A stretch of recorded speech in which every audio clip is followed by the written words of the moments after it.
Cette semaine, on va voir des questions de configuration de modèles et expérimentation. Donc, un ensemble de notions qui sont pertinentes lorsqu'on ça vient le moment d'évaluer les performances de modèles d'apprentissage automatique euh, et de faire des expérimentations avec ceci, donc de faire des comparaisons de modèles en soi.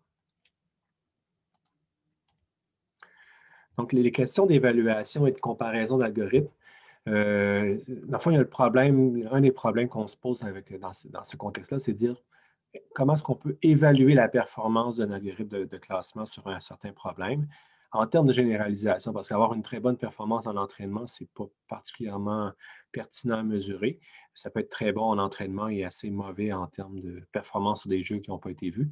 Donc, on veut vraiment évaluer la performance en termes de généralisation. Donc, des fois, il peut y avoir des grandes différences. Des fois, il n'y en a pas. Des fois, il y a quand même des assez grandes différences entre le jeu d'entraînement et de test. Et ça dépend beaucoup du bon appariement entre la complexité des données et la complexité du modèle. Donc, si on a des données relativement peu complexes avec des modèles très complexes, les modèles peuvent apprendre parfaitement les données, peuvent avoir aussi donc des performances en entraînement qui sont avec une erreur près de zéro. Mais en test, ça ne veut pas dire, ça veut peut-être qu'on ne va pas si bien performer que ça en termes de généralisation. Donc, c'est quand même important de voir qu'il y a différents cas de figure possibles et que les différences peuvent être importantes entre la performance en entraînement et en test. Euh, un autre problème, au-delà de l'évaluation des performances pures, c'est de comparer plusieurs modèles entre eux. Donc, d'être en mesure de déterminer entre les différents choix lequel est le plus intéressant relativement à ce qu'on veut faire. Donc, on veut être en mesure d'évaluer si un algorithme performe mieux qu'un autre pour un certain problème. Donc là, il y a plein de comparaisons possibles. On peut d'abord se poser la question en deux algorithmes différents, lequel est le mieux, lequel qu'on devrait prendre. Mais là, on peut aussi avoir le même algorithme avec différentes configurations d'hyperparamètres. Donc là, c'est l'idée de dire qu'on a le même modèle, mais avec différentes valeurs possibles dans les différents hyperparamètres, comme la topologie du réseau de neurones, le taux d'apprentissage, le C, le sigma dans un SVM, etc. On peut aussi avoir les mêmes algorithmes, mais différentes représentations des données. Donc là, si on se met à faire entre autres de la sélection de variables, sélection de caractéristiques, ben là, ça change un peu ce qu'on donne en entrée. Donc, on aimerait savoir si le sous-ensemble de caractéristiques A est meilleur ou pas que le sous-ensemble de caractéristiques B. Aussi, dans ce contexte-là, étant donné en général, c'est des algorithmes qui sont stochastiques. Donc, d'une fois à l'autre, il peut y avoir beaucoup de variations. Puis même s'ils ne sont pas stochastiques, les données en soi sont des échantillons d'un phénomène. Et donc, si on avait plusieurs échantillonnages différents, on aurait possiblement différentes performances. Donc, dans ce contexte-là, il n'y a pas vraiment une mesure qui peut être très fiable, qu'on peut obtenir avec une seule exécution. Il faut faire des répétitions. Donc, de répéter l'application de l'algorithme, s'il est stochastique, donc avec les mêmes paramètres, de le réappliquer sur le jeu de données. Si on a quand même des relativement petits jeux de données, on peut vouloir faire plusieurs répétitions avec plusieurs donc, si on a des jeux de données qui sont des échantillonnages d'un gros jeu, par exemple, ou d'un phénomène, on peut vouloir faire plusieurs répétitions avec plusieurs échantillonnages, jeux de données différents, parce qu'avec ces différents jeux de données-là, on va avoir différentes performances, puis ça va nous donner une bonne indication sur la, la fiabilité, si les résultats sont constants ou pas, entre deux jeux de données. Donc, juste le partitionnement aléatoire, de dire on fait un partitionnement entraînement-validation, sachant que le test, lui, est toujours à part. C'est toujours le même ensemble de tests dans un certain contexte. Juste de changer le partitionnement entraînement-validation, de le répéter avec différents partitionnements, ça génère de la stochasticité, puis c'est là qu'on peut voir si c'est valide statistiquement, parce que ce qu'on peut observer, c'est qu'il y a deux algorithmes, qu'il y en a un qui semble être meilleur que l'autre, mais lorsqu'on regarde un peu la variance, ou du moins la confiance qu'on a sur ces mesures-là, ça peut être équivalent dans le sens qu'on est dans l'intervalle d'erreur et on n'est pas en mesure de conclure qu'un est meilleur que l'autre, étant donné l'incertitude qu'on a sur les performances mesurées. Donc, comme je vous disais, les algorithmes sont stochastiques, donc d'une fois à l'autre, les résultats peuvent différer beaucoup. Un bel exemple, c'est le perceptron multicouche qui dépend des poids initiaux et avec différentes initialisations de poids, on peut aller vers des résultats qui sont quand même assez distincts. Donc ça peut affecter la performance. Les hyperparamètres aussi, je vous en avais parlé, les valeurs de sigma et C dans les SV1 avec noyau gaussien, ben, en changeant la paire, ça peut donner des résultats qui sont quand même assez différents. Donc, il faut faire attention à ça. Un exemple que j'ai lu il y a quand même un certain temps, à vrai dire, c'est un article que je relis régulièrement. C'est sur la comparaison multiple dans les algorithmes d'induction. C'est un article qui date de 20 ans quand même, par Jensen et Cohen, mais qui illustre bien un peu le problème fondamental avec l'exemple des charlatans. Donc, on appelle un charlatan ici le fait qu'on voudrait déterminer, on voudrait choisir un conseiller en investissement. On a un certain montant à investir, puis on veut trouver un bon conseiller en investissement qui pourrait placer cet argent-là à la bourse. Et pour savoir si c'est vraiment un conseiller qui est en mesure de faire un bon travail, là, qui est quand même compétent, versus un charlatan qui, dans le fond, fait des placements sans trop être aiguillé sur des trucs solides, valables. Les analyses ne sont pas nécessairement bonnes, les facteurs qu'ils utilisent ne sont pas nécessairement pertinents. On va lui faire un test. On va tester nos conseillers en investissement en leur demandant à prédire tout simplement si le cours boursier va être à la hausse ou à la baisse chaque jour, à savoir est-ce qu'aujourd'hui ça va monter ou est-ce que ça va descendre. Donc, le test qu'on va faire, ça va être prédire le cours boursier pour 14 jours. Donc, sur 14 jours ouvrables, on va lui demander de prédire si la bourse va monter ou descendre aujourd'hui. Et selon l'issue, on peut déterminer si c'est un charlatan ou pas.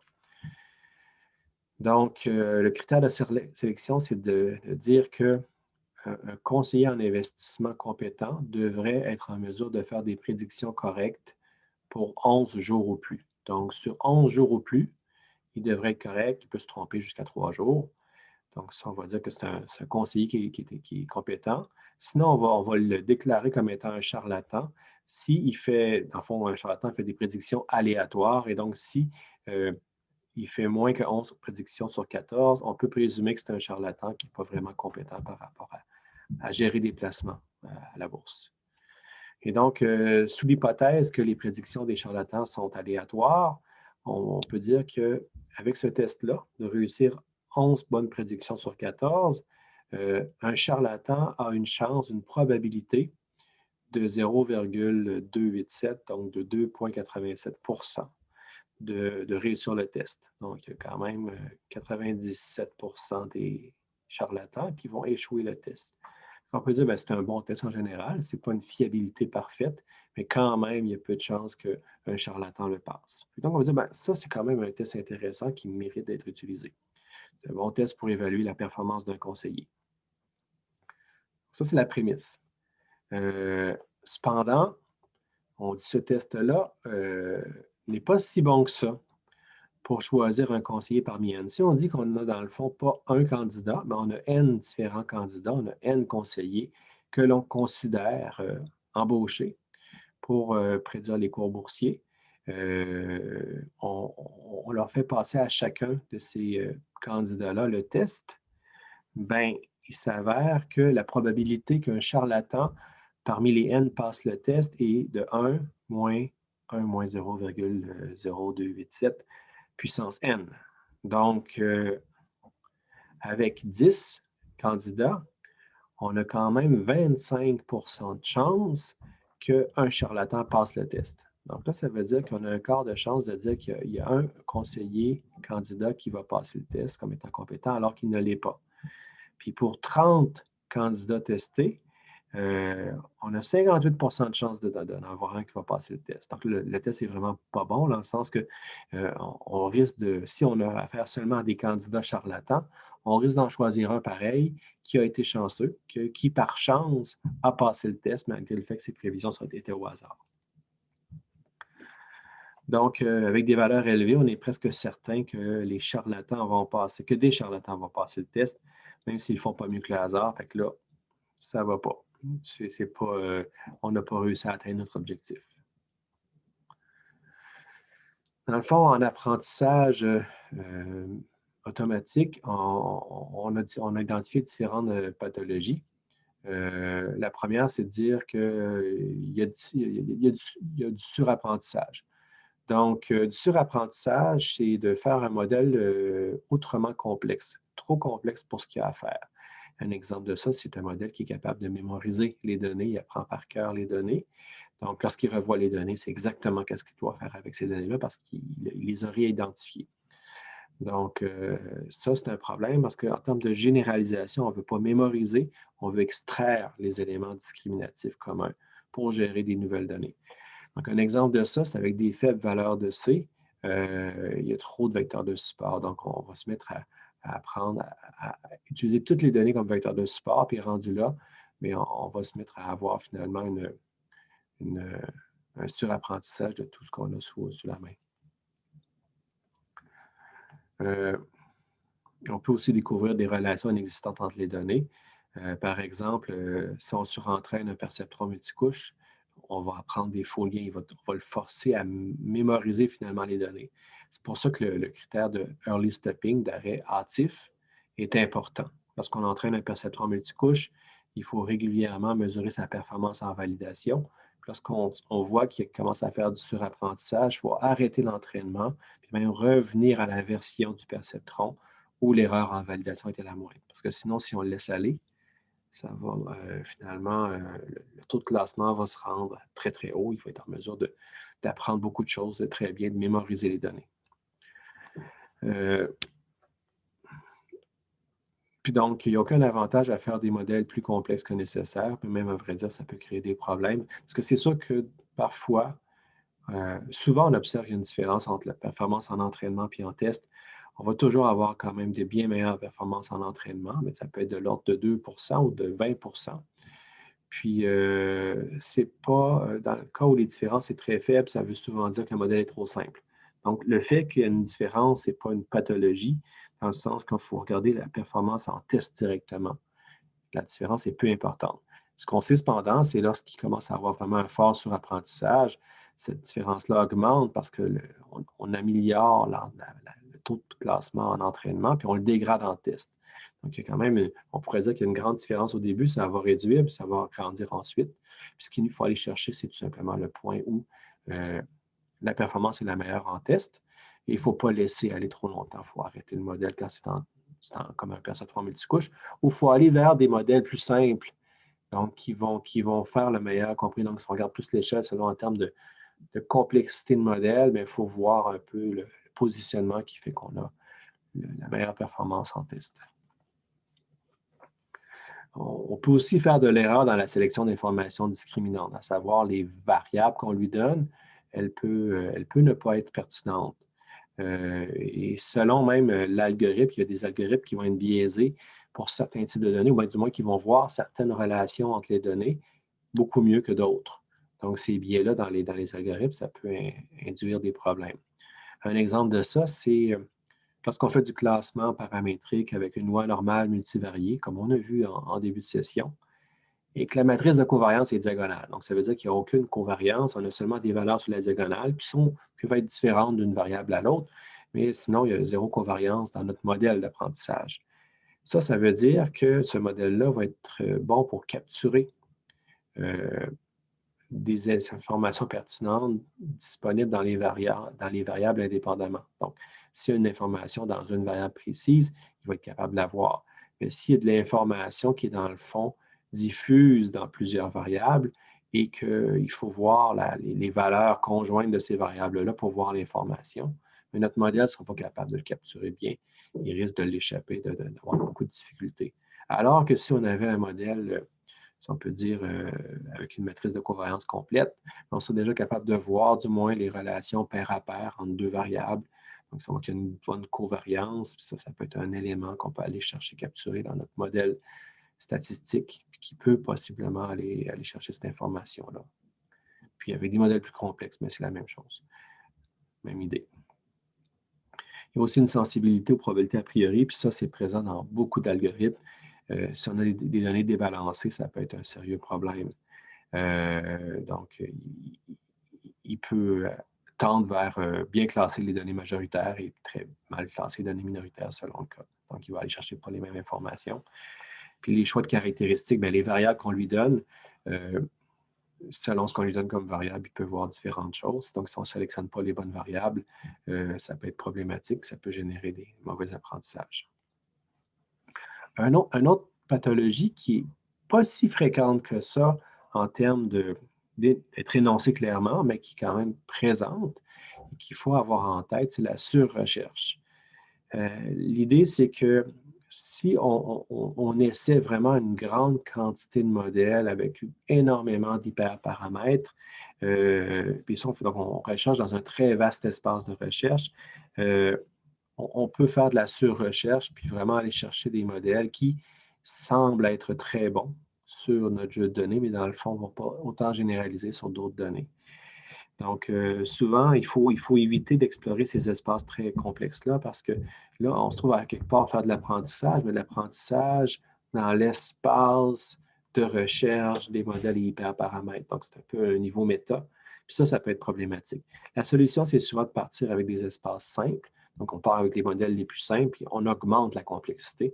Comme ça, on ne va pas se mettre à faire une recherche dans un espace très vaste, puis aller chercher un modèle qui, par hasard, performe très bien sur un ensemble d'entraînement-validation. Même si on utilise la valeur en test comme étant une mesure pour guider la recherche, mais là, on va faire de la surrecherche. On va fitter, on va surapprendre le jeu de test en trouvant le modèle qui performe le mieux. Donc, ça, c'est similaire à augmenter la valeur de N avec l'exemple des charlatans, de dire que par hasard, par exemple, on a un modèle qui performe très bien en apparence, en généralisation, mais il a juste été chanceux sur le jeu de validation. Donc, il a fait une surrecherche ici. Donc, on a eu une valeur de N trop grande.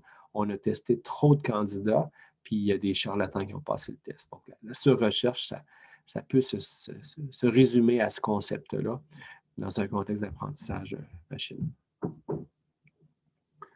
Donc, lorsque la valeur de N augmente, comme dans le cas des charlatans, la solution pour régler le problème, c'est souvent de resserrer le critère de sélection. Si on sait qu'on a un N de 10, mais au lieu de choisir avec 11 sur 14, on peut y aller avec 12, 13 bonnes décisions sur 14. En faisant les calculs, on peut savoir c'est quoi le taux, la probabilité d'accepter un charlatan dans ce contexte-là.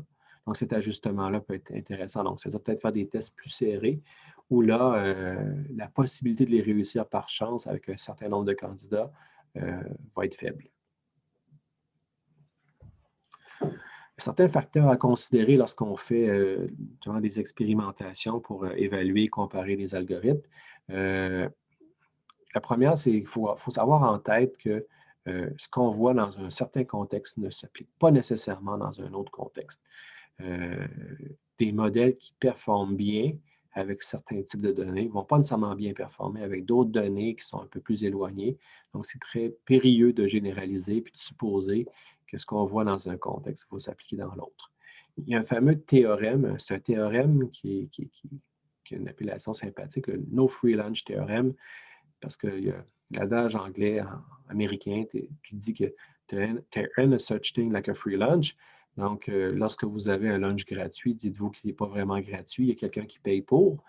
Donc, à quelque part ailleurs, quelqu'un va payer pour ce lunch-là. L'idée ici, dans le contexte d'apprentissage automatique, c'est de dire que si on garde l'espace de tous les problèmes possibles et imaginables, incluant des problèmes qu'on ne retrouve pas naturellement là, avec une anticorrélation importante dans des valeurs qui sont proches. Donc, le principe de localité ne s'applique pas. Ce n'est pas doux localement, c'est très, très bruté localement. Mais si on regarde l'ensemble de ces problèmes-là, les problèmes qui ont une smoothness, une certaine douceur localement et ceux qui n'en ont pas, mais tous les algorithmes sont égaux. Ce qu'on voit comme algorithme, ce qu'on a vu jusqu'à présent dans le cours, ce qu'il faut comprendre, c'est que souvent, on tire avantage, on fait des hypothèses de base qu'on travaille des données naturelles, et des données naturelles possèdent une certaine douceur localement. Et donc, on peut s'attendre que ça ne va pas changer du tout avec une petite modification, une valeur de variable en général. Et donc, selon chaque méthode d'apprentissage a ses propres biais inductifs et vont donc performer sur certains sous-ensembles de problèmes. Et c'est ça qu'il faut trouver, c'est de trouver à quel sous-ensemble, quel modèle utiliser selon notre problème auquel on fait face. Donc, d'une fois à l'autre, ça peut changer. La nature des problèmes, la nature des données peut affecter grandement les performances et faire en sorte que nos conclusions ne sont pas nécessairement généralisables en plusieurs problèmes. Donc, on dit qu'un algorithme est bon pour un problème lorsque le biais inductif, donc la façon dont il apprend, qui génère une solution, un modèle appris, est compatible avec le problème. Et un autre élément à avoir en tête, c'est on fait un partitionnement des données en entraînement et validation pour faire des tests. Donc,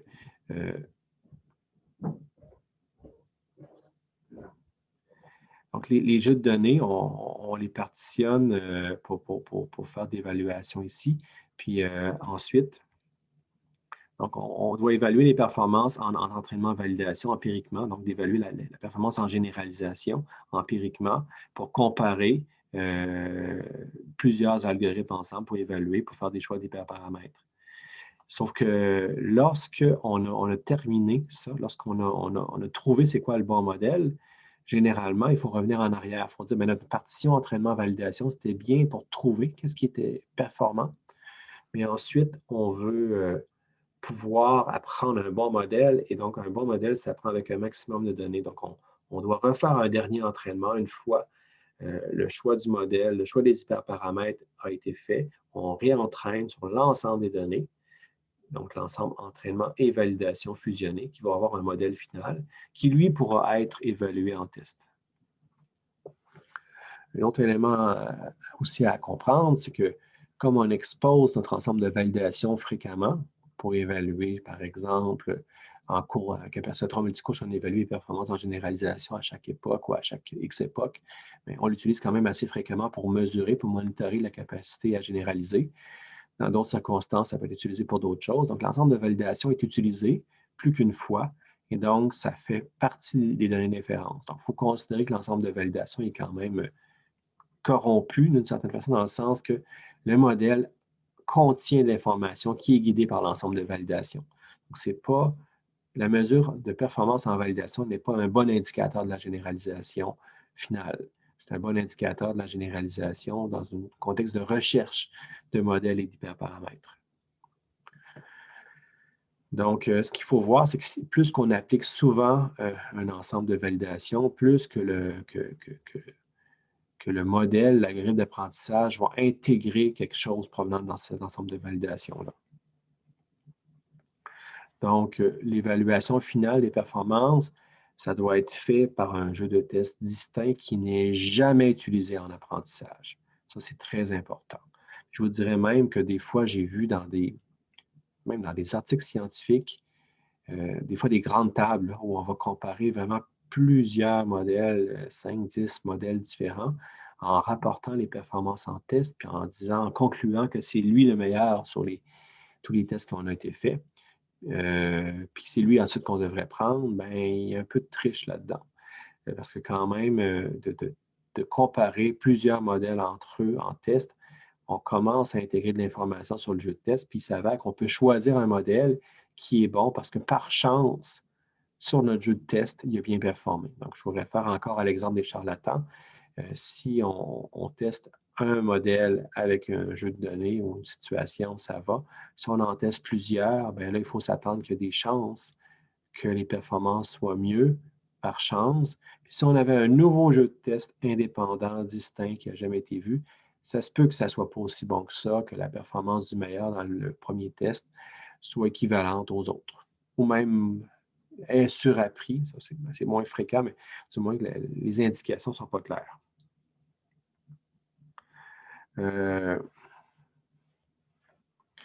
Donc, il y a aussi différents critères pour évaluer et comparer les jeux de données, donc les algorithmes d'apprentissage. Donc, on peut avoir une certaine mesure pour faire l'apprentissage, dans le sens que l'optimisation du modèle est guidée par un certain critère, une certaine fonction de perte. mais on peut utiliser d'autres mesures pour pouvoir évaluer les performances. Puis des fois, on peut avoir vraiment une analyse selon différentes mesures qui nous donnent différents points de vue sur le modèle. Donc ça, il faut avoir ça en tête, puis c'est quand même une bonne chose de ne pas se limiter à une seule mesure.